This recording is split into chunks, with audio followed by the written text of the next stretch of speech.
कक्षा 10वीं की स्टूडेंट पहली आपका विषय हिंदी का यहाँ पर त्रैमासिक परीक्षा 2024-25 पेपर लिखे आ चुके हैं। आप लोग बहुत सारे कमेंट आए थे कि हिंदी के पेपर लाओ, तो फाइनली इस वीडियो में हम हिंदी विषय पेपर कंप्लीट करने वाले और साथ ही आपका संपूर्ण उत्तर सहित आपका यहाँ पर हिंदी पेपर कराया जाएगा। ठीक है, तो स्टूडेंट वीडियो को यहाँ पर लाइक कर लीजिए और चैनल को सब्सक्राइब कर लीजिए, क्योंकि हम बड़ी मेहनत से आपके लिए पेपर लाते हैं। ठीक है, तो वीडियो को लाइक करके चैनल को सब्सक्राइब जरूर कर लीजिएगा। और साथ ही स्टूडेंट आप यहाँ पर देख लीजिए, आपको ध्यान से देखना है। ठीक है, और पूर्णांक आपका 75 नंबर का रहेगा। समय आपका यहाँ पर 3 घंटे रहने वाला है। साथ ही स्टूडेंट आप यहाँ पर देख लीजिए, आपके यहाँ पर निर्देश आते हैं सही प्रश्न करना अनिवार्य है। फिर आपका दूसरा निर्देश आता है प्रश्न के अंक 1 से 5 तक 30 वस्तुनिष्ठ प्रश्न है, प्रत्येक उप प्रश्न पर 1 अंक निर्धारित है। फिर आपका तीसरा निर्देश आता है, चौथा, 5वां, 6वां। ठीक है, आपके यहाँ पर निर्देश आते हैं तो आप निर्देश ही पढ़ सकते हैं। और साथ ही स्टूडेंट आप यहाँ पर देख लीजिए, सही विकल्प चुनकर लिखिए। आपके 6 नंबर के आते हैं। तो पहला आता है छायावाद की, ठीक है, प्रतिनिधि कवि हैं, तो इसका आपका ऑप्शन आता है जयशंकर प्रसाद। और बात आपका यहाँ पर ऋतुराज, और साथ आपका यहाँ पर सूरदास, और दाता धर्मवीर भारती। तो यहाँ पर छायावाद के प्रतिनिधि कवि हैं, तो इसका आंसर आपका आ हो जाएगा जयशंकर प्रसाद। ठीक है, तो आपको यहाँ पर अच्छी तरह से याद करते जाना है। फिर आपका यहाँ पर दूसरा आता है, जिसमें आप यहाँ पर देख लीजिए नंदन का प्रयोग किया गया है। ठीक है, तो आप यहाँ पर देख लीजिए, इसका जो ऑप्शन है वो आप यहाँ पर देख सकते हैं उद्धव के लिए, और बात आप गोपियों के लिए, फिर साथ आपका यहाँ पर कृष्ण के लिए, और दाता सूरदास के लिए। तो यहाँ पर जो आपका यहाँ पर सही विकल्प दिया गया है, ठीक है, नंदन का प्रयोग किया गया है, तो इसका करेक्ट आंसर आपका सा हो जाएगा कृष्ण के लिए। ठीक है, तो आपको ध्यान से सुनना और देखना है, जिससे पूरे ऑब्जेक्ट है। ऑब्जेक्ट तो आपको बिल्कुल आपको यहीं पे याद कर लेना है। ठीक है, फिर आपका यहाँ पर तीसरा आता है बेहदी शब्द का अर्थ है। ठीक है, तो इसका आपका यहाँ पर ऑप्शन आता है आधार, और बात आपका यहाँ पर चिंता, और साथ आपका रोग, और दाता विरह।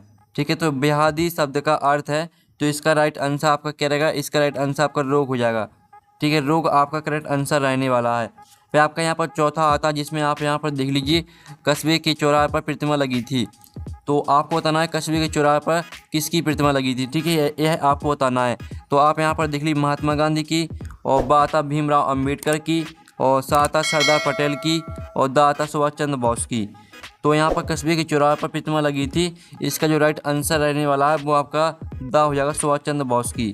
ठीक है, अब चलिए आपके यहाँ पर देख लेते हैं 5वां, जिसमें आप यहाँ पर देख सकते 2 शब्दों का अपने व्यक्ति चिन्हों को छोड़कर आपस मिलना कहलाता है। तो जो इसका आपका यहाँ पर ऑप्शन आता है संधि, बात आपका समास, और साथ वाक्य रूपांतरण, और दाता इनमें से कोई नहीं। तो जो आपका यहाँ पर दिया गया 2 शब्दों का अपने व्यक्ति चिन्हों को छोड़कर आपस मिलना कहलाता है, तो इसका राइट आंसर समास हो जाएगा। ठीक है, समास आपका करेक्ट आंसर रहेगा। फिर आपका आता है 6वां, ठीक है, नेताजी के चश्मा पाठ की विधा है। तो आपको बताना है कि यहाँ पर नेताजी के चश्मा पाठ की कौन सी विधा है। तो इसका राइट आंसर आपका दा हो जाएगा कहानी। ठीक है, नेताजी की चश्मा जो है वो आपका कहानी है। तो इस तरह से आपके यहाँ पर सही विकल्प कंप्लीट हो जाते हैं। आपने अच्छे से याद कर लिए होंगे। अब प्रश्न 2 आता है रिक्त स्थान की पूर्ति कीजिए। आपके 6 नंबर के आते हैं। तो पहला आता है सूर्य की भक्ति डॉट भाव की है। तो यहाँ पर सूर्य की भक्ति सख्य भाव की है। ठीक है, सख्य भाव आपका इसका आंसर रहने वाला है। सॉरी, आप यहाँ पर देख लीजिए सख्य भाव। ठीक है, सख्य भाव की है, तो आपको यहाँ पर अच्छे से याद कर लेना है। फिर आपका जो यहाँ पर दूसरा रिक्त स्थान आता है गोपियों ने मधुकर संबोधन डॉट के लिए दिया। तो गोपियों ने मधुकर संबोधन उद्धव के लिए दिया। ठीक है, उद्धव आपका यहाँ पर करेक्ट आंसर रहेगा दूसरे रिक्त स्थान का। ठीक है, तो अच्छे से याद करते जाइएगा। फिर आपका यहाँ पर जो तीसरा आता है, जिसमें आप यहाँ पर देख लीजिए डॉट में लेखक अपने जीवन वृत्त को प्रस्तुत करता है। तो यहाँ पर आत्मकथा। ठीक है, आत्मकथा में लेखक अपने ही जीवन वृत्त को स्वयं प्रस्तुत करता है। तो आत्मकथा आपका यहाँ पर तीसरे का आंसर रहेगा। और साथ ही आप यहाँ पर देख लीजिए, फिर आपका यहाँ पर चौथा आता है वीर रस का स्थायी भाव डॉट है। ठीक है, तो आपका जो वीर रस का स्थायी भाव रहेगा वो आपका उत्साह हो जाएगा। ठीक है, वीर रस का जो आपका स्थायी भाव रहेगा वो उत्साह है। तो आपको यहाँ पर अच्छे से याद करते जाना है। फिर आपका यहाँ पर 5वां आता है, जिसमें आप यहाँ पर देख लीजिए भोलानाथ और उसके साथी अमूल्य को घिसकर क्या बजाते थे। तो यहाँ पर भोलानाथ और उसके साथी अमूल्य को घिसकर शहनाई बजाते थे। ठीक है, तो शहनाई आपका यहाँ पर राइट आंसर रहने वाला है। ठीक है, तो आपको यहाँ पर अच्छे से याद कर लेना है।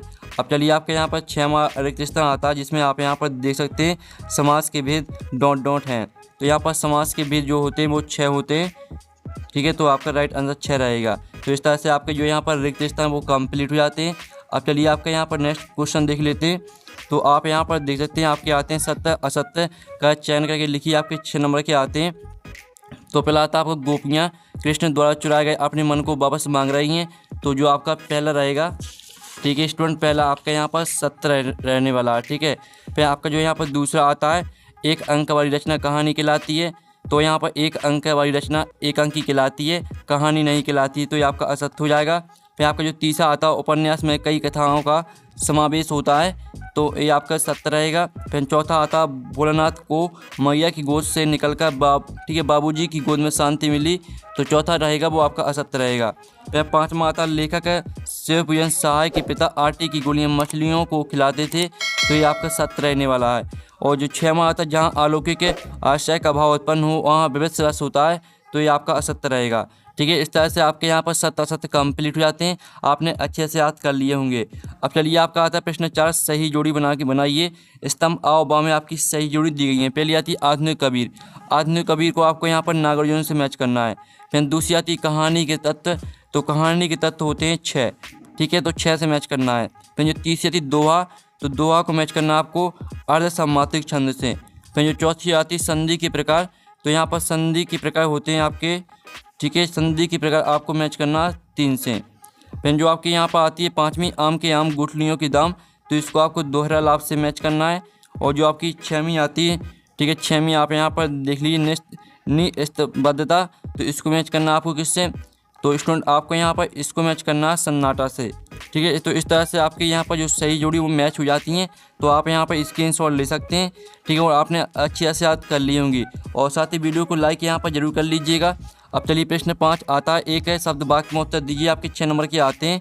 तो पहला था गोपियों ने भ्रमण के बहाने किस पर व्यंग्य वार छोड़े हैं, तो इसका आंसर रहेगा, ठीक है, गोपियों ने भ्रमण के बहाने उद्धव पर व्यंग्य वार छोड़े हैं, ठीक है, उद्धव आपका राइट आंसर रहेगा। फिर आपका जो यहाँ पर दूसरा आता है सूरदास के साहित्य में किस गुण की प्रधानता है, तो यहाँ पर सूरदास के साहित्य में माधुर्य गुण की प्रधानता है, ठीक है, माधुर्य गुण आपका इसका आंसर रहने वाला है, ठीक है, माधुर्य गुण की प्रधानता है। फिर जो आपके यहाँ पर तीसरा आता है नेताजी की मूर्ति किससे बनी थी, तो यहाँ पर नेताजी की मूर्ति, ठीक है, संगमरमर से बनी थी, ठीक है, संगमरमर, ये आपका यहाँ पर राइट आंसर रहेगा। फिर आपका यहाँ पर आता है रिपोर्टाज किस भाषा का शब्द है, तो यहाँ पर रिपोर्टाज फ्रेंच भाषा का शब्द है, ठीक है, फ्रेंच आपका यहाँ पर राइट आंसर रहने वाला है चौथे का। फिर आपका यहाँ पाँचवा आता है रसोई घर में कौन सा समास है, तो रसोई घर में आपका यहाँ पर रहने वाला अव्यय, ठीक है, अव्ययी भाव समास। आप यहाँ पर देख लीजिए अव्ययी भाव समास आपका इसका राइट आंसर हो जाएगा, अव्ययी भाव समास, ठीक है, तो आप यहाँ पर अच्छे से याद कर लीजिएगा। फिर आपका यहाँ पर आता है 6वां, भोलानाथ अपने पिताजी को क्या कहकर बुलाते थे, तो यहाँ भोलानाथ अपने पिताजी को, ठीक है, बाबूजी कहकर बुलाते थे, तो बाबूजी आपका यहाँ पर राइट आंसर रहने वाला है 6वीं का। तो इस तरह से आपके एक शब्द वाक्य मुताबिक कंप्लीट हो जाते हैं, ठीक है। तो आपके जो ऑब्जेक्ट है वो हमने आपके ऑब्जेक्ट पूरे कंप्लीट करा दिए हैं, आपने अच्छे से याद कर लिए होंगे। आप प्रश्न 5 आता है प्रगतिवाद की कोई 2 विशेषताएं प्रवृत्तियाँ लिखिए, अथवा नई कविता की विशेषताएं प्रवृत्तियाँ लिखिए। जो इनके आंसर वो भी हम बताने वाले हैं। पहले हम यहाँ पर प्रश्न जो आपके 2-2 अंक के प्रश्न इनको देख लेते हैं, फिर इनके हम आंसर आपको बताएंगे, ठीक है। फिर आप यहाँ पर देख लीजिए प्रश्न 6 आता है सूरदास की दुरचनाओं के नाम एवं काव्यगत विशेषताएं लिखिए, अथवा आता गोस्वामी तुलसीदास की दुरचनाओं के नाम एवं काव्यगत विशेषताएं लिखिए। फिर आपका 7वां आता उद्भव के व्यवहार की तुलना किस किस से की गई है, अथवा आता गोपियों द्वारा उद्भव को भगवान करने में क्या व्यंग्य निहित है। फिर आपका यहाँ पर आता 8वां, ठीक है, आप यहाँ पर देख लीजिए परशुराम के क्रोध करने पर लक्ष्मण ने धनुष के टूट जाने पर, ठीक है, टूट जाने के लिए कौन कौन तर्क दिए, इसका अथवा देख लीजिए लक्ष्मण ने वीर की क्या क्या विशेषताएं बताई। तो स्टूडेंट आप यहाँ पर क्वेश्चन को ध्यान से देख लीजिए, क्योंकि इनके आंसर हम बताएंगे, तो आंसर में आपको कोई दिक्कत ना जाए, इसलिए आप यहाँ पर इनको ध्यान से देखते जाइए क्वेश्चन को, ठीक है। चौपाई छंद की परिभाषा उदाहरण लिखिए, अथवा आता अतिशयोक्ति अलंग की परिभाषा उदाहरण लिखिए। फिर आपका आता महाकाव्य खंड का में आपको अंतर लिखना है। फिर आपका इसका अथवा आता हास्य रस की परिभाषा उदाहरण से लिखिए। फिर आपका 11वां आता रिपोर्टाज किसे कहते हैं, इसका अथवा आता हिंदी साहित्य के 2 निबंधकारों के नाम उनकी रचनाएं लिखिए। फिर आपका आता 12वां प्रश्न, ठीक है, आत्मकथा और जीवन में 2 अंतर लिखिए, इसका अथवा आता कहानी उपन्यास में 2 अंतर लिखिए। फिर आपका यहाँ पर 13वां आता, ठीक है, मन्नू भंडारी की भाषा शैली एवं 2 रचनाओं के नाम लिखिए, इसका अथवा आता स्वयं प्रकाश की भाषा शैली एवं 2 रचनाओं के नाम लिखिए। फिर आपका आता 14वां भगत की पुत्रवधू उन्हें अकेला क्यों नहीं छोड़ना चाहती थी, इसका अथवा आता मूर्ति पर सरकंडी का चश्मा क्या उम्मीद जगाता है। फिर आपका आता 15वां, जिसमें आप यहाँ पर देख लीजिए अर्थ के आधा वाक्य के भेद लिखिए, अथवा आता संधि किसे कहते हैं, संधि की भेद लिखिए। फिर आपका आता है 16वां प्रश्न, जिसमें आप यहाँ पर देख सकते हैं निम्नलिखित वाक्यों को निर्देश अनुसार परिवर्तित कर लिखिए। मैं कल भोपाल जाऊंगी और यह आपका विद्यालय है, ठीक है। पहले वाले को आपको प्रश्नवाचक वाक्य में परिवर्तित करना है और दूसरे को आपको निश्चितवाचक वाक्य में परिवर्तित करना है। फिर आपका यहाँ पर इसका अथवा आता निम्नलिखित मुहावरों के अर्थ सहित वाक्य बनाकर लिखिए। आँख का तारा होना, आग में घी डालना है, इनका आपको अर्थ भी लिखना है और वाक्य में प्रयोग भी करना है। फिर आपका 17वां प्रश्न आता है माता का अंचल शीर्षक की उपयोगिता बताइए। इसका अथवा आता है, ठीक है, बच्चे माता पिता के प्रति अपने प्रेम को कैसे अभिव्यक्त करते हैं।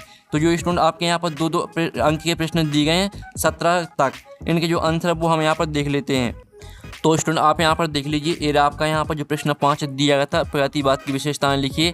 तो आपको 2 विशेषताएं लिखनी थी। तो पहली आपकी रहेगी सामाजिक इतिहास का चित्रण, सांप्रदायिकता का विरोध और जनभाषा का प्रयोग, ठीक है। आपका प्रश्न 5 में का उत्तर हो जाता है। जो इसका अथवा दिया गया था नई कविता की विशेषताएं लिखिए, तो उसका आंसर आपको खुद करना है।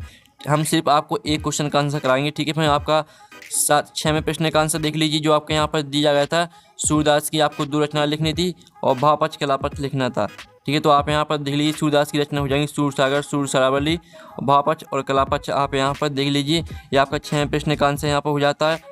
और आप चलिए आपका यहाँ पर जो 7वां प्रश्न दिया गया था, यहाँ पर उद्भव के व्यवहार की तुलना किस किस से की गई है। तो आप यहाँ पर देख लीजिए उद्भव के व्यवहार की तुलना निम्नलिखित से की गई है।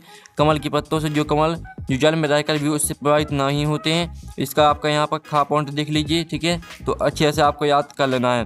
फिर आपका जो यहाँ पर दिया गया था, ठीक है, परशुराम के क्रोध करने पर लक्ष्मण ने धनुष के टूट जाने के लिए कौन कौन तर्क दिए।